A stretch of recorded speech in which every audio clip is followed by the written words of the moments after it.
வணக்கம். தமிழ்ஃபுட்கார்னரில் இன்றைக்கி வெயில் காலத்தில் சில்லுன்னு குடிக்கிற மாதிரி ஒரு ஜூஸ் பண்ண போகிறோம். ஆப்பிள் ஜூஸ் எப்படி பண்ணுறதுன்னு பார்க்கலாம். இது வரைக்கும் நம்ம சேனலை சப்ஸ்கிரைப் பண்ணாதவங்க சப்ஸ்கிரைப் பண்ணிவிட்டு பக்கத்தில் உள்ள பெல் பட்டனையும் கிளிக் பண்ணிக்கோங்க. ஆப்பிள் ஜூஸ் பண்ணுறதுக்கு 2 மீடியம் சைஸ் ஆப்பிள் எடுத்திருக்கேன். இந்த ஜூஸ் 2 பேர் குடிக்கிறதுக்கு கரெக்டாக இருக்கும். இப்போ 2 ஆப்பிளில் உள்ள மேல் தோலையும் சீவிட்டு கட் பண்ணி வச்சுக்கலாம்.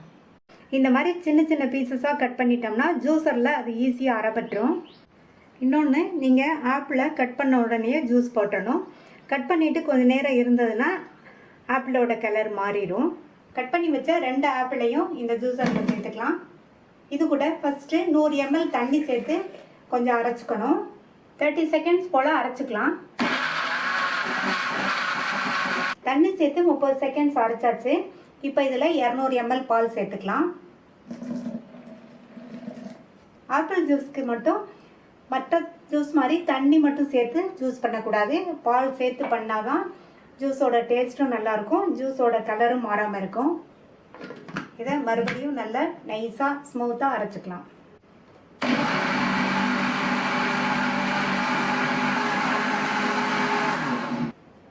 நல்லா ஸ்மூத்தாக அரைச்சாச்சு. ஜூஸ் நல்லா ஸ்மூத்தாக இருக்குது. நான் இதில் காய்ச்சி ஆற வச்ச பாலும் சில்லுன்னு இருக்க தண்ணியும் சேர்த்துருக்கேன். பால் வந்து காய்ச்சி ஆற வச்சு தான் சேர்க்கணும்.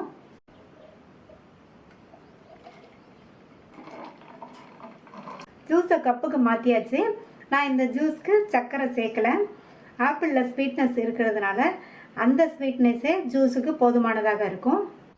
இந்த மாதிரி சர்க்கரை சேர்க்காமல் குடிக்கிறது உடம்புக்கும் நல்லது.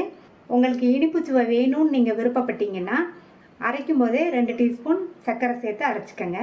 இப்போ இதை டம்ளருக்கு மாற்றிடலாம்.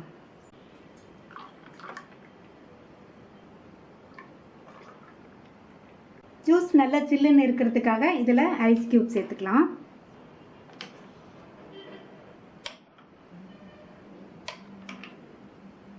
ரொம்ப சுவையான சத்தான ஆப்பிள் ஜூஸ் ரெடி ஆயிடுச்சு. இந்த ஹெல்த்தியான டேஸ்டான ஆப்பிள் ஜூஸை ட்ரை பண்ணி பார்த்துட்டு உங்கள் கமெண்ட்ஸை சொல்லுங்கள். தேங்க்யூ.